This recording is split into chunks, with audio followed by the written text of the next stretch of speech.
Bonjour, nouvelle vidéo pour la mise en vente de ce véhicule-là. C'est donc un Honda Odyssey. Cette vidéo va être un peu un rappel de tout ce qu'on a déjà vu, mais comme d'habitude, les vidéos sont faites vraiment pour vendre le véhicule-là comme si vous y étiez.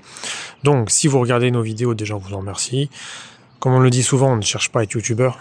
Donc, le but est vraiment de faire cette vidéo comme si c'était la première. C'est-à-dire que ça va être un rappel un peu de beaucoup de choses. Alors déjà, ça va s'articuler toujours de la même manière, c'est-à-dire on va faire un peu les généralités et ensuite on va s'occuper un peu d'écrire l'état extérieur, intérieur, le dessous et on reviendra pour faire un peu le point.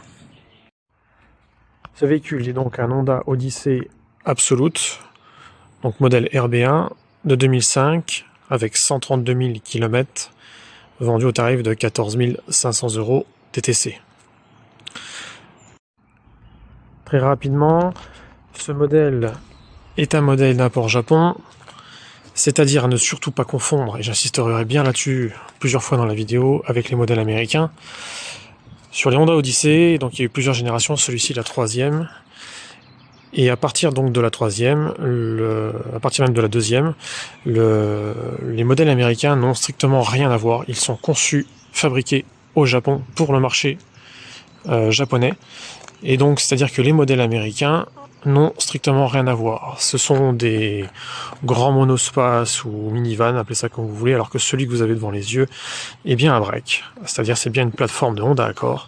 Donc ça n'a strictement rien à voir. Il faut passer un peu au-delà de l'appellation commerciale. Alors ça peut paraître débile ce que je vous dis, mais en fait ça change énormément de choses parce que vous passez d'un véhicule avec un comportement tout mou et un moteur de camionnette pour les véhicules américains à ce véhicule-là, un break limite sportif, très polyvalent, qui est beaucoup moins haut, qui tient très très bien la route, qui a un vrai châssis, une vraie conduite, donc ça n'a vraiment rien à voir. Alors en ce qui concerne la gamme, vous avez trois modèles différents dans cette gamme-là. Les deux modèles, donc M et L, donc entrée milieu de gamme et milieu haut de gamme, ont tous des 2 litres 4 cylindres de 160 chevaux avec boîte CVT, alors que celui-ci, donc le modèle Absolute, qui sont les modèles que nous apportons nous, parce que les autres ne leur représentent pas vraiment d'intérêt car sont au même tarif, carrément moins joli, moins intéressant. Donc celui-ci donc est d'un 2 litres 4 cylindres de 200 chevaux, avec boîte automatique, 5 rapports, avec overdrive. On a également une possibilité de mode manuel. Je vais pas parler de séquentiel parce que ça n'a strictement rien à voir. C'est-à-dire qu'en fait on peut verrouiller le rapport et passer les vitesses comme vous le souhaitez si vous voulez un peu vous amuser. Ou par exemple pour verrouiller la 5e sur autoroute pour éviter donc le rétrogradage. Et donc je vais du coup basculer en même temps sur l'état extérieur pour vous donner un peu la différence avec l'Absolute. Donc l'Absolute est, pour les connaisseurs Honda, un peu un mix, un mi-chemin entre le Type S et le Type R. C'est-à-dire qu'on a du coup une puissance et une motorisation en boîte qui est différente de la version classique, plus puissante, et un châssis nettement plus sportif, donc comme les Type S, un kit carrosserie différent et un intérieur aussi bien plus sympathique. Donc on va passer au tour extérieur. Alors ce véhicule-là, on l'a déjà un petit peu modifié, contrairement à ce qui était prévu. Alors je vais vous expliquer sur la fin de la vidéo le pourquoi du comment. Alors, la version Absolute, donc on a, par rapport à la version normale, donc le rajout avant, les bas de caisse un petit peu plus aérodynamiques et un pare-choc arrière spécifique. Donc on a là. Sur celui-ci, on a également l'aileron arrière, qu'on vous montre de temps en temps, donc modulo, qui était le catalogue accessoire de chez Honda. On a également la calandre avant modulo, donc pareil, hein, c'est une option. Et nous avons rajouté dessus des combinés filetés que je vous montrerai quand on sera sur le dessous, et des jantes en 18 pouces Bridgestone. Alors je vais vous le montrer. Donc c'est marqué Ecoform sur le moyeu, parce qu'en fait c'est la gamme de jantes, mais ce sont bien des jantes Bridgestone. Alors, elles ne sont pas neuves, elles sont en excellent état.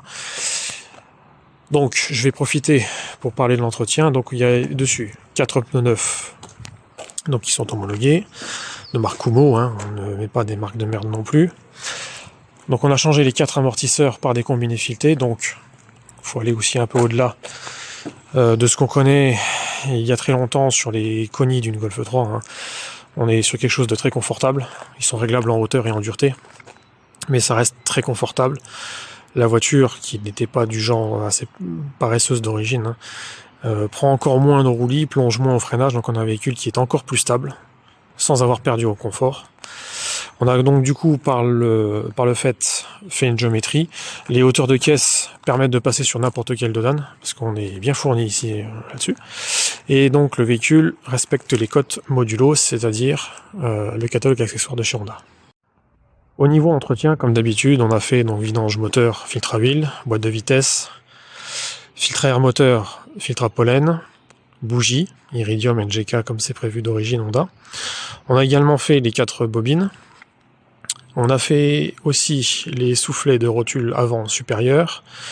On a fait donc les cylindres blocs que je vous montrerai aussi, de triangle, on va pas aller plus loin, qui sont assez récurrents, hein, parce que comme je le rappellerai notamment plusieurs fois dans la vidéo, donc véhicule de 2005, donc il a 20 ans.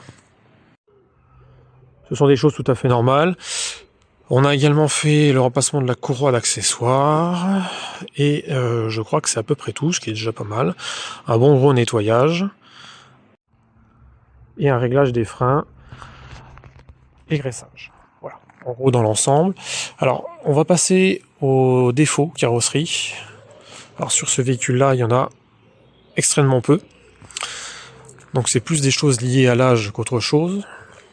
Donc comme vous pouvez le voir ici, les adhésifs ont un peu pris l'âge. Voilà, donc ce sont juste des adhésifs.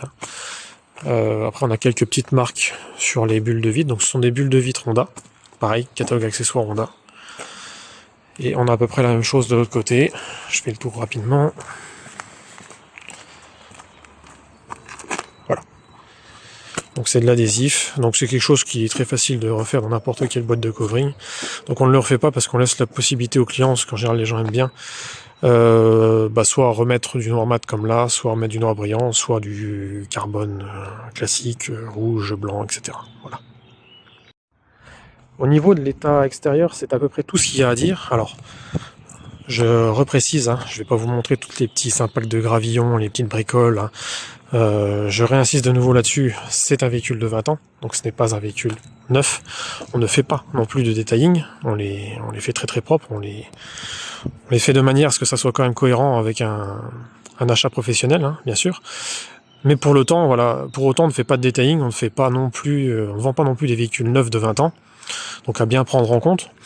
Ces véhicules-là sont bien nettoyés, entretenus avec les produits, etc. Donc c'est-à-dire que ce sont des véhicules que pour garder en l'état, il va falloir évidemment en prendre soin, les nettoyer et les entretenir comme il faut, parce que si effectivement vous ne faites aucun entretien au bout de quelques mois, ils ne sont plus dans cet état-là, ce ne sont pas des véhicules neufs. Ça peut paraître un peu bizarre et un peu étonnant de dire ça, mais malheureusement il faut le redire. Voilà, donc je tiens quand même à le préciser. On fait en sorte de faire les véhicules le plus propre possible. Néanmoins, ça reste, quoi qu'il arrive, des véhicules de 20 ans. Et il est même possible encore de les avoir mieux que ça. Nous ne passons pas non plus un temps infini. Et voilà, nous ne faisons pas donc du détail. Alors après, pour terminer, donc les jantes là sont plus légères que des jantes d'origine. Parce que d'origine c'est du 17, donc on est en 18 pouces. On est toujours dans des tailles de pneus standards, hein. Il n'y a pas de problème là-dessus. Le véhicule, tel que vous le voyez, j'insiste bien là-dessus, peut repasser tous ses contrôles techniques. Hein, c'est pas un véhicule qui a été modifié pour l'homologation et on vous en vend presque un autre, dans le sens où l'État ne le permet plus. Tous les véhicules que nous vendons sont dans la possibilité de passer leur contrôle technique sans aucun problème, sans aucune modification. Voilà un peu ce qu'il en est pour le tour extérieur. Personnellement, je me suis fait un peu plaisir en faisant les jantes, en mettant les jantes là et en le rabaissant.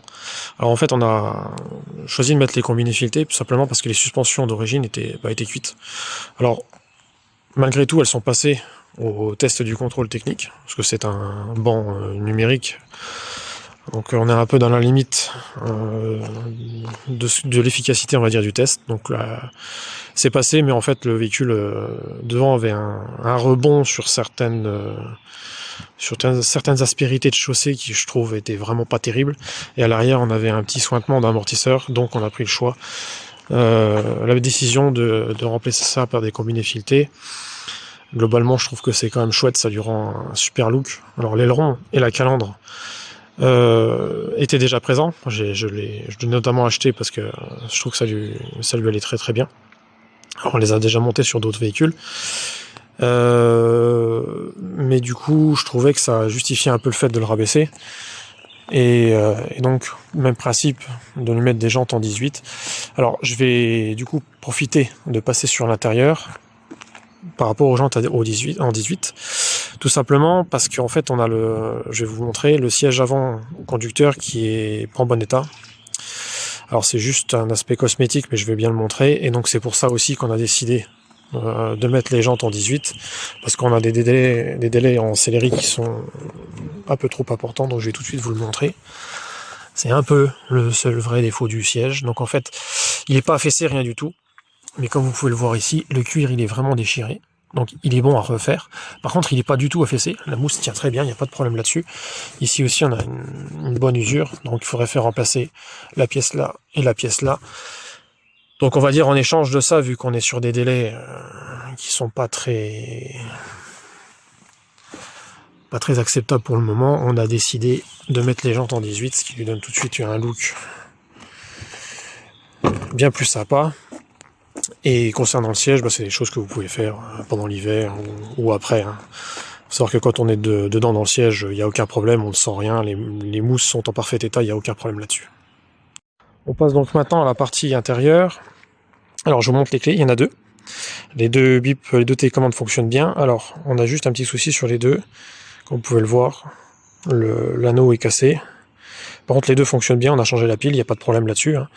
Donc c'est un seul bouton, juste à l'ouverture des portes, il n'y a pas de système main libre sur ces véhicules-là. Voilà. Voilà, donc j'ouvre et je vais changer d'angle. Alors pour la partie intérieure, il y a beaucoup de choses à dire dessus, comme souvent sur les Odyssées. Donc par le même principe, si vous suivez nos vidéos, ça va être un rappel de ce qu'on fait déjà.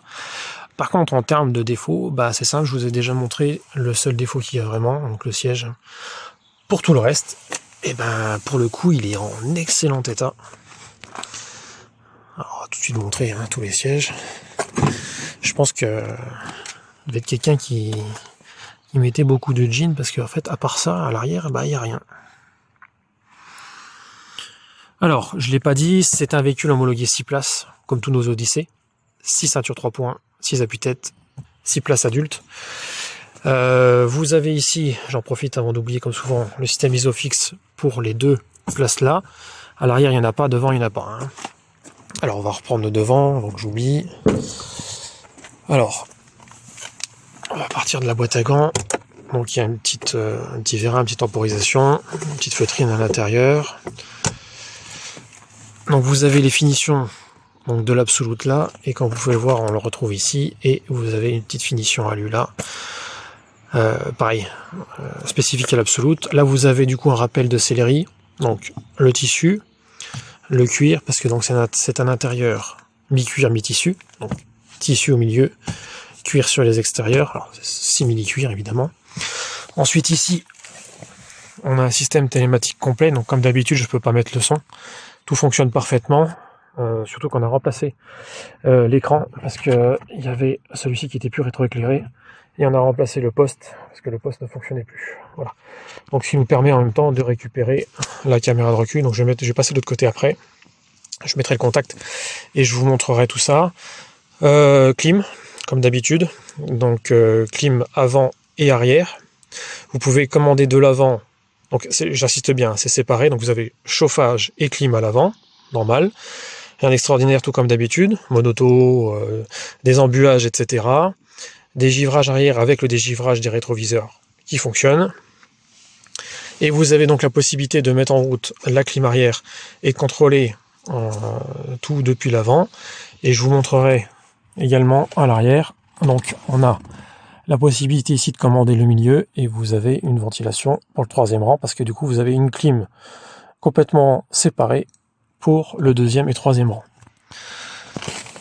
Voilà ce qu'on peut en dire. Donc disque dur, dedans vous avez de la musique japonaise, il y a plusieurs albums, vous pouvez mettre CD, DVD, alors télé évidemment, mais c'est de la télé hertzienne donc encore on répétera, c'est un véhicule qui est donc 2005, donc vous avez des technologies de 2005, donc il n'y a pas de Bluetooth. Ce sont des postes qui n'est pas vraiment possible de moderniser. Comme c'est un système télématique intégré, tout le véhicule est câblé, c'est quand même extrêmement compliqué. Ça peut se faire, nous on ne le fait pas, c'est vraiment voilà, assez compliqué, donc nous on les fait comme ça tout simplement parce que on part dans l'idée de vous fournir en fait un bout de Japon, vraiment la voiture qui est faite pour le marché japonais et que vous avez telle qu'elle a été prévue pour le marché japonais. Donc ça parle japonais, tout est écrit en japonais, il n'y a pas de possibilité de le passer en anglais. Et c'est pas pour le GPS, il n'est pas utilisable. Ce n'est pas un problème de carte, c'est un problème de système. Les Japonais n'utilisent pas le système donc Galileo comme nous en Europe. Donc quoi qu'il arrive, on ne pourra pas utiliser le système GPS tel qu'il est. Par contre, pour tout ce qui est audio, ça fonctionne très très bien. Et on peut, alors je vous montre en même temps du coup la petite tablette. Donc vous avez un rangement là, ici il y a un câble pour mettre un iPod. Donc pour vous dire qu'on a un peu sur des technologies qui ont un peu d'âge. Donc là, 2 porte-gobelets, voire même bouteilles. Ici, donc vous avez la possibilité de la rétracter. Là, on pousse pour le clipser. Donc comme vous pouvez le voir, on a des jeux de tapis d'origine Honda, donc siglés Odyssey, absolument partout. Voilà. Hop, je vous montre derrière. Et il y a ça aussi pour la 3e rangée. Je vous montrerai en fait après ici, au niveau de la tablette. Ici, vous avez 3 prises RCA avec une prise 12 volts en plus, qui vous permet par exemple, ici, de mettre un récepteur Bluetooth pour pouvoir mettre la musique de votre téléphone sur le poste. Alors après, vous avez tout un système un peu fantôme au niveau du poste. Je change de main, je vous mets le contact.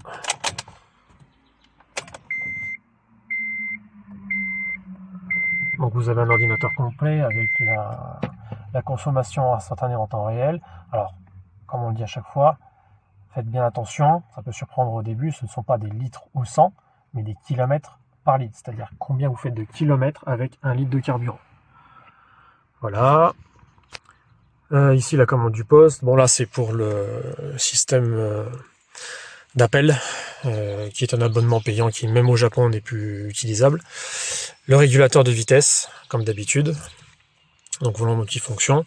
Bon après vous avez comme d'habitude, alors les commodos sont inversés par rapport au volant ou symétriques, c'est-à-dire qu'en fait vous avez les clignotants côté vitre, mais du coup à droite et non pas à gauche.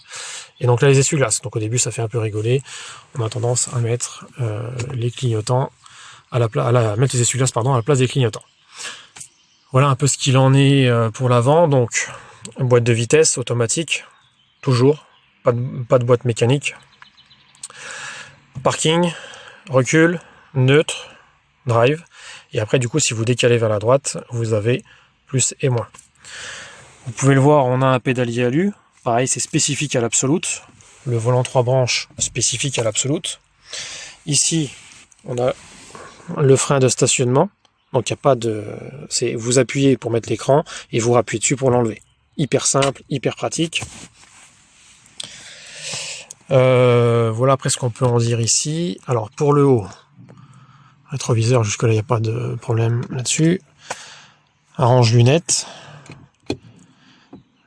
Là, toujours la même possibilité pour l'éclairage. Donc, on les met pas en automatique à chaque fois pour éviter. Voilà. Là, donc, on a, comme d'habitude, miroir de courtoisie. Là, pareil. Vous avez 6 poignées. Il y en a une pour chaque place. Voilà. Et je crois que c'est à peu près tout pour la partie avant. Alors, C'est juste une chose que j'ai pas dite. Donc 4 vitres électriques, automatique descente et remontée uniquement pour la partie conducteur, pour la porte conducteur, pardon. Rétroviseur, pardon, électrique, rabattage électrique, ça fonctionne. Donc faut savoir qu'on a changé le rétroviseur là parce qu'il ne fonctionnait pas. Après je crois que c'est à peu près tout. Donc comme je vous l'ai dit, il n'y a que ça comme défaut. Vous voyez ici, tout le reste, bah il n'y a rien. Il n'y a rien. Alors là j'ai pas remis, mais parce qu'en fait on met une dashcam, vous aurez évidemment l'allume-cigare, donc véhicule non fumeur. Je vais passer la partie arrière. Alors, la partie arrière. Comme vous pouvez le voir, c'est pas un plancher plat. Donc pour ceux qui douteraient ou qui penseraient encore que c'est un monospace, le monospace étant un véhicule typiquement français, européen, ça n'a rien à voir. Donc c'est une banquette classique, un tiers de tiers. Vous avez par contre la possibilité de coulisser le siège. Donc là on est reculé à fond. Alors, je vais monter dedans, je vais vous montrer. Voilà, donc moi je fais 1m80. Devant j'ai la place normale. Voilà la place qu'il y a. Voilà, donc on peut largement faire un trajet. Et ça vous laisse encore, je vais vous montrer derrière, une place plus que largement suffisante. Je vous montre en même temps le troisième rang. Je vais y revenir après de toute façon. Alors j'ai juste pas dit un truc sur la partie avant comme vous pouvez le voir là. Donc on a les accoudoirs. Donc clic pour le plus bas et après en fait vous levez légèrement pour le verrouiller à la position que vous voulez. Et après vous le désarmez, clac, en le remettant en haut et après vous recommencez à la hauteur que vous voulez. Donc comme je vous disais, ici prise 12 volts et donc là la possibilité donc de mettre un dispositif, alors soit un écran séparé pour pouvoir lire un DVD en roulant, parce que si vous voulez lire le DVD, il faut obligatoirement contact coupé et frein de stationnement mis pour que ça marche sur l'écran avant. Si vous voulez le lire en roulant, il faudra mettre un écran séparé, donc pour les enfants à l'arrière si vous voulez, ou pour vous que vous partez au camping. Donc on a rangement ici, rangement là, ici l'accoudoir toujours en cuir avec le porte-gobelet. Hop, je vais reculer en même temps. Alors, vitre électrique, toujours les mêmes rappels de finition, cuir, le tissu des sièges et la petite finition en plus. Là on a la finition là. Alors ici, vous avez l'écran pour commander la clim, aérateur là, et voilà. Donc en fait il y a un aérateur par passager. Alors au niveau du panneau de porte, donc vitre électrique, tout ça je vous l'ai dit. Ici donc on a un vide-poche. De l'autre côté, je vous montre vite fait, on a un cendrier, voilà, utilisé. Et vous avez donc des haut-parleurs. Il y a 6 haut-parleurs dans la voiture, hein. Un dans chaque portière, plus des tweeters à l'avant. Et là, voilà, on a un petit rabat hyper pratique pour mettre tout ce qui est mouchoir et compagnie. Et là, un vide-poche assez conséquent. Voilà en gros ce qui est à dire. Donc maintenant, je vais passer à la partie de derrière. Alors pour la partie arrière, vous pouvez ouvrir directement ici. Là, comme on peut le voir, je vais vous montrer. On voit bien la caméra. Alors donc là, la troisième rangée est mise. Comme vous pouvez le voir, on a malgré tout un vrai coffre. Donc ça laisse quand même une bonne possibilité. Ensuite ici, en dessous, vous avez quand même une roue de secours, donc une galette, avec le cric et les outils. Donc c'est en moquette. Là vous avez encore en plus un petit rangement avec le rabat qui est bien présent. Ici vous avez une petite lumière là. Là vous avez encore un rangement. Et donc ce que je vous parlais tout à l'heure, la clim arrière, elle est là. Donc ce qui vous prouve vraiment que c'est pareil. Après, je vais vous montrer également ici. Donc déjà, quand il n'y a personne qui est aux places arrière, vous pouvez mettre la ceinture ici, ça évite que les boucles ils tapent contre les plastiques et que ça fasse du bruit. Donc ici vous avez un rabat pour le vide-poche. Donc vide-poche là, porte-gobelet là, et vous pouvez enlever du coup la partie là et la mettre ici, ce qui vous fait un rangement plus grand. Donc les rappels de finition, donc toujours pareil, cuir, tissu, la finition. Là c'est la finition que vous avez à l'intérieur. Donc là on a un porte-gobelet à vide-poche, mais du coup sans le rabat. Chose que je n'ai pas dite, donc j'oublie. Pour ceux qui connaissent un peu la gamme Honda, l'Odyssée est située entre l'Accord et la Légende. Donc on est sur une gamme assez haute, tout en restant évidemment sur du Honda. On n'est pas sur du luxe non plus, mais on est déjà sur une finition assez élevée et une sonorisation qui est quand même plutôt correcte.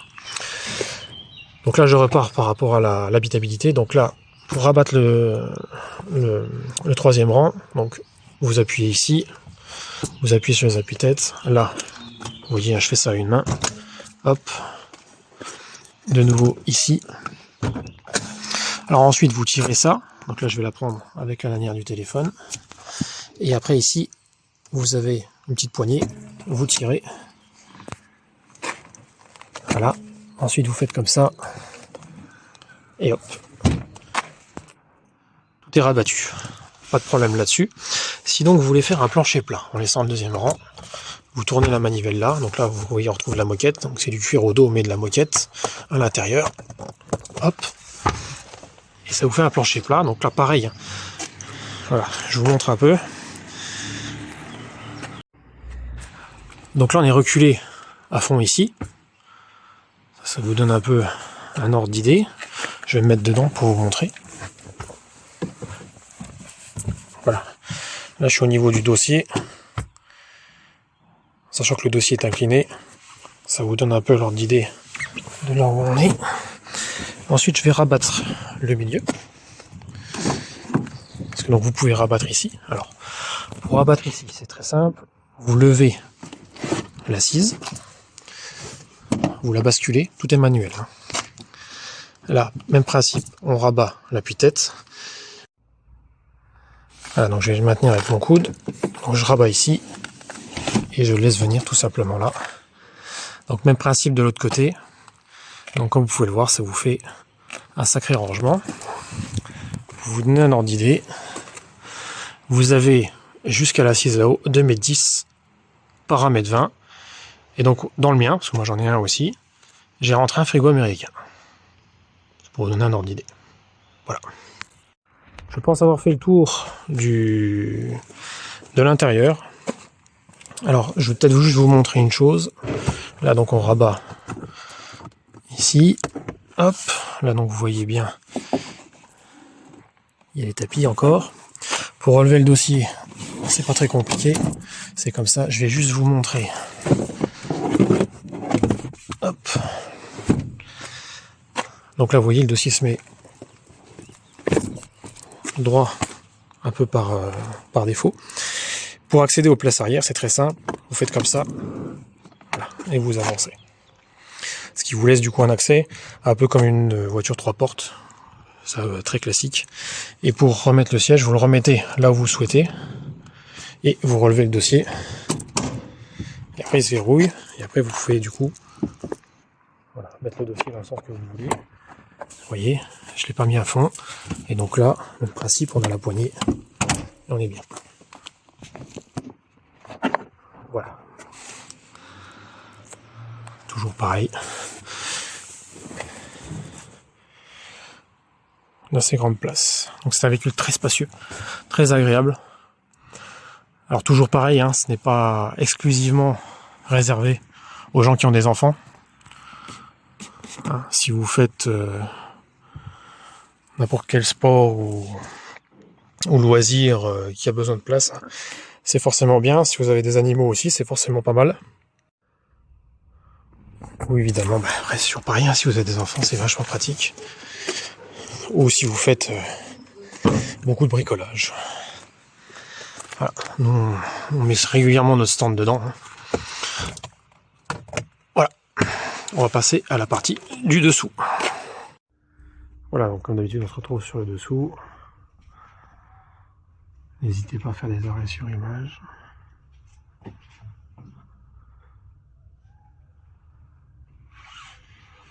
vous voyez les combinaisons filetées.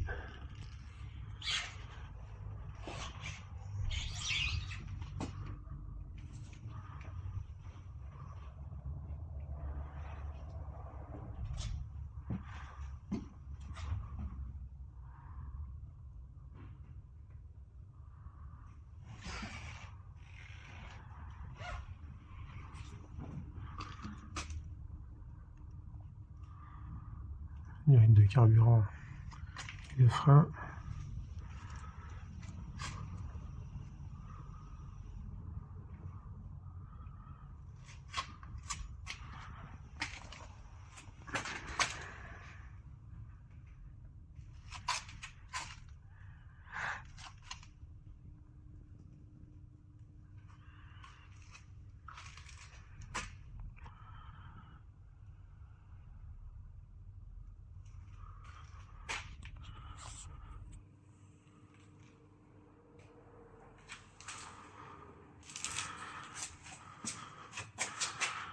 On voit bien ici un bloc neuf.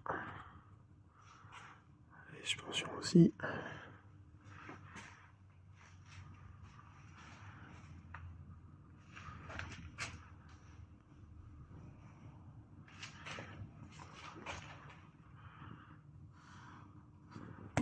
Pareil. Un bloc.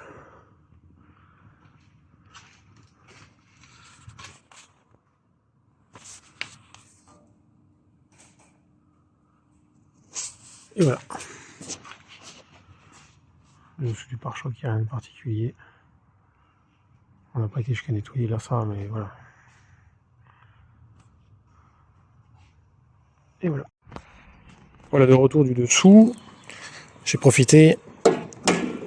Alors je vais vous montrer vite fait sous le capot.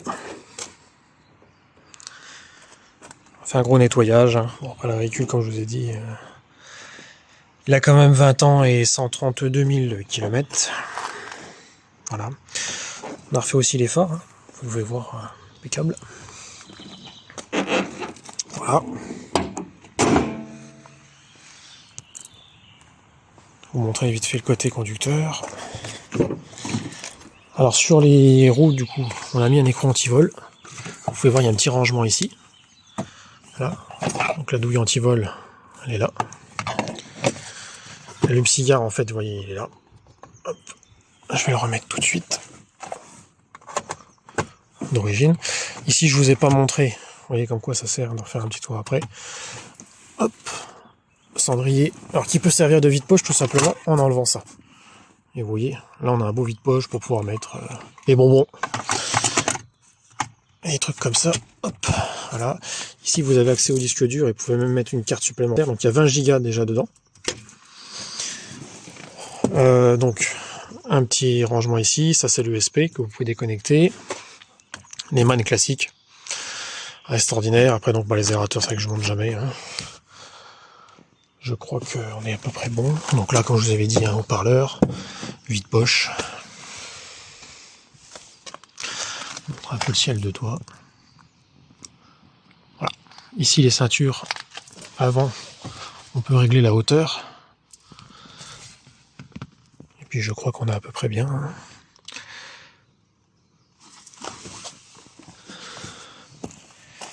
Alors maintenant, ça va plus être un rappel des choses à bien prendre en compte et donc des conditions de la vente. Donc Honda Odyssey RB1 Absolute essence, évidemment, c'est vrai que je ne le dis pas, il n'y a pas de véhicule diesel au Japon à part les utilitaires. Donc 2,4 litres, 4 cylindres, chaîne de distribution. La cour accessoire a été changée, donc là sur ce côté-là on est à peu près tranquille. 200 chevaux, boîte automatique avec overdrive, mode manuel, 132 000 km de 2005, donc il y a 20 ans. Homologué 6 places, au tarif donc de 14 500 € TTC. Alors ce tarif, en plus, donc, comme je vous ai dit, donc de l'import, du dédouanement, de l'homologation en 6 places, de la révision complète, ça inclut également la TVA. Il n'y a à rajouter uniquement les frais de mise à la route, c'est-à-dire plaque d'immatriculation qu'on peut charger si vous le souhaitez, mais ce n'est pas une obligation. De la carte grise, des frais de carte grise. Nous faisons les démarches pour vous, c'est inclus dans le tarif, on devrait dire offert, mais c'est inclus dans le tarif. Il faut savoir que la demande à NTS sur ces véhicules-là, c'est une bonne heure et demie de travail. Donc c'est compris dans le tarif, il n'y a pas de choses cachées, rien du tout. On ne fait pas de tarification commerciale à l'américaine. C'est-à-dire qu'on vous dit pas que c'est 14 500 €, puis derrière il faut rajouter. La carte grise, on ne l'inclut pas dedans, tout simplement parce que pour une question d'équité, j'ai quand même pour volonté que chez Onlijap, tous les clients soient logés à la même enseigne. Et en fonction donc des départements d'habitation, les tarifs varient beaucoup et régulièrement. Donc c'est pour ça qu'on ne les inclut pas dans le tarif, mais donc il n'y a que ça à rajouter. Autre chose, si vous préférez avoir les jantes en 17 d'origine, ou si vous les voulez en tant que pack hiver, c'est également faisable. Voilà, il me semble qu'on est plutôt pas mal. On va faire un rappel un peu chiant maintenant, concernant le fait que c'est un import Japon. Donc ce véhicule-là n'étant commercialisé uniquement au Japon, c'est-à-dire que vous avez le véhicule tel qu'il est conçu pour le marché japonais et non pas suivant les standards de la société de consommation européenne qui va vous vendre tout un tas de gadgets inutiles. Les Japonais sont pas trop là-dessus. En tout cas dans les années 2000, c'était pas quelque chose qui les intéressait trop. Moi je trouve ça très bien. Le véhicule est en grande partie en configuration japonaise. On laisse le soin au client d'enlever certaines choses ou de personnaliser certaines choses. Nous, notre but est de vous vendre vraiment un véhicule en configuration Japon, de vous vendre un bout de Japon, clairement, parce que c'est une expérience quand même. Alors, évidemment, ça se conduit admirablement bien, c'est hyper facile, c'est très agréable, c'est pas du tout un véhicule contraignant, etc. Malgré tout, donc, comme vous l'avez pu le voir, c'est une conduite à droite. C'est juste une question d'ouverture d'esprit et d'habitude à prendre, rien de plus. Il y a une personne sur 5 dans le monde qui roule à droite, ils sont pas plus intelligents que vous. Il est vrai qu'il est préférable de prendre le télépéage. Pour ceux qui resteraient clapmurés dans leur truc de McDrive, vu la taille du véhicule, je ne peux que vous déconseiller, surtout vu de l'utilisation que les Européens ont de leur voiture, pour préserver un petit peu ce véhicule-là. Après, faut penser que la conduite à droite, quand vous êtes sur des routes un peu serrées ou que quelqu'un ne se serre pas, bah c'est hyper pratique parce que du coup vous voyez où vous êtes, vous pouvez vous serrer sans abîmer les jantes ou la voiture. Pareil, quand vous faites des créneaux, c'est hyper pratique. Donc voilà, il y a presque plus de points, comment je pourrais le dire, de points positifs à la conduite à droite que la conduite à gauche. Il y a une habitude à prendre avec les commodos qui sont inversés. Autre chose à bien prendre en compte, j'insisterai encore bien là-dessus, le régulateur de vitesse ne va pas au-delà de 110 km/h. C'est une norme au Japon. Donc nous, en tant que professionnels, nous ne changeons pas ça. Il est possible de mettre des boîtiers, mais nous ne le ferons pas pour des questions de garantie. Les véhicules sont également bridés à 180 km/h chrono, ce qui fait à peu près 190 compteurs. Après voilà, dans la mesure où en France c'est limité à 130, pareil, on ne fait pas de modification. Pour ce qui est des kits éthanol qu'on nous demande souvent, on n'en met pas. Tout simplement parce que les ingénieurs Honda le déconseillent. Donc nous, pour des questions de garantie obligatoire, nous ne le ferons pas. Libre à vous de prendre la décision et la responsabilité de le faire ou pas. Niveau consommation, ça c'est peut-être bien de le dire, on est sur un véhicule entre 8 et 10 litres, donc régulièrement, consommation mixte sans vraiment faire attention, 9 litres. Nous, quand on fait des trajets sur autoroute avec un peu de poids dedans, à 130-140, on est sur du 9 litres 1 au 98. Voilà. Il est possible de descendre peut-être même en dessous des 8 litres sur des trajets autoroutiers en faisant très attention à la consommation, en étant à 110 km/h par exemple, et avec des temps qui s'y prêtent. Voilà, donc comptez quand même une conso de 8-9 litres sur pour un 2,4 litres d'une tonne 650, un véhicule de ce gabarit-là, donc qui fait, alors je vous remets toutes les dimensions sur le site, donc il fait 4,75 m, donc un tout petit peu moins de 4,80 m en longueur, et qui fait 1,81 m de large, pour 1,60 m de haut. Non, pardon, j'ai une bêtise, la hauteur, on a 1,55 m en taille d'origine, donc là on doit être plus dans les 1,52 m. Donc ce qui prouve encore que ce n'est pas un monospace.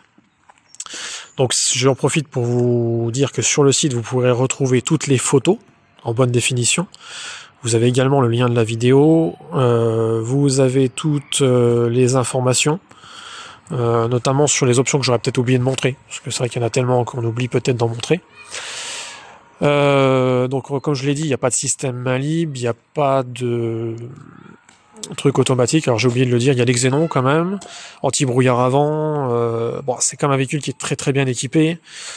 Donc télécommande à distance, il y a une alarme périmétrique d'origine Honda. Hein.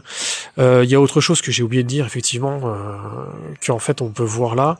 Donc les vitres sont déjà teintées d'origine sur l'Absolute. Mais là, il y a du film de rajouter encore en plus. Donc sur ces vitres-là, là, et donc la lunette arrière, c'est quelque chose que vous pouvez enlever, même principe. Si ça vous plaît, bah, vous le laissez. Si ça ne vous plaît pas, vous pouvez l'enlever. C'est dans cette logique-là qu'on a un peu voulu ce véhicule-là. C'est-à-dire qu'on a fait une petite personnalisation, notamment par rapport aux amortisseurs, au rabaissement de la voiture et aux jantes en 18, pour coller un peu au look.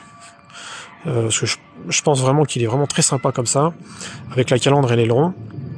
Après, bah, pour le reste, ça va dépendre un peu de ce que vous souhaitez. Encore une fois, hein, on n'a pas fait non plus de detailing dessus, le véhicule n'est pas neuf, il a 20 ans, donc ce sont des véhicules qui s'entretiennent. Je pense qu'on est plutôt pas mal. Surtout si vous avez encore des questions, sans aucun problème, n'hésitez surtout pas à nous appeler. Ça montre votre sérieux et c'est toujours, ça évite les ambiguïtés qu'on peut avoir par message. Un appel, il faut surtout pas hésiter, vous ne nous embêtez pas, c'est même beaucoup mieux. On fait aussi des événements, donc n'hésitez pas à venir nous voir. Alors je ne sais pas dit que ce véhicule-là y soit, ça dépend un peu des véhicules qu'on aura disponibles sur le moment, ça évolue très vite. Donc voilà, mais même si on n'a pas de véhicule à vendre, on peut en avoir en stock, on ne les a pas forcément pris, ça peut dépendre de beaucoup de choses, donc n'hésitez pas à venir discuter avec nous, même si ce véhicule-là n'est plus disponible, on peut en ravoir, il y en a régulièrement, donc là à l'heure actuelle, au moment où je tourne la vidéo, on en a un phase de verre qui est en cours d'homologation, qui n'a que 23 000 km, on a un gris phase 2 aussi qui va arriver, qui a aux alentours des 100 000 km aussi. On a un RB3 blanc, donc c'est-à-dire le modèle d'après, toujours Absolute, qui fait 206 chevaux au lieu de faire 200 chevaux, qui a une esthétique légèrement différente, qui a le même châssis, et il y a les palettes au volant au lieu d'avoir au levier. Voilà, un peu la différence. Vous retrouvez la vidéo sur le site et sur la chaîne YouTube. Je pense qu'on est à peu près bon. Donc je vais vous souhaiter une bonne journée, et surtout n'hésitez pas. À plus.